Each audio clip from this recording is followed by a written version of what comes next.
Light బల్బును కనుగొన్న Thomas Edison ఒకప్పుడు చిన్నతనంలో విఫలమయ్యాడని మీకు తెలుసా? పాఠశాలలో అతని ఉపాధ్యాయుడు అతనిని యాడిల్డ్ అని పిలిచాడు. దీని అర్థం గందరగోళం లేదా నెమ్మదిగా ఉంటుంది. కానీ థామస్ నెమ్మదిగా లేదంతను భిన్నంగా ఆలోచించాడు. అదృష్టవశాత్తు అతని తల్లి అతనిని నమ్మింది. ఆమె అతనిని పాఠశాల నుండి తీసివేసి ఇంట్లో అతనికి నేర్పింది. అతని ఉత్సుకతను దారితీసింది. ఎడిసన్ వారి నేలమాళిగను ఒక చిన్న ప్రయోగశాలగా మార్చాడు. అతను గంటల తరబడి ప్రయోగాలు చేస్తూ గడిపాడు మరియు కొన్నిసార్లు ఇబ్బంది కలిగించాడు. కేవలం 12 సంవత్సరాల వయస్సులో అతను రైళ్లలో వార్తాపత్రికలను విక్రయించాడు మరియు ది గ్రాండ్ ట్రంక్ హెరాల్డ్ అని తన స్వంతంగా ముద్రించాడు.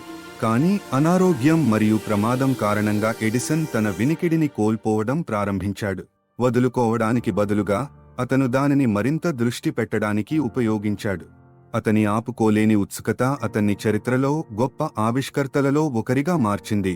1000కి పైగా పేటెంట్లను కలిగి ఉంది. గుర్తుంచుకోండి, ఉత్సుకత ప్రపంచాన్ని మార్చగలదు. ఎడిసన్ని చూడు.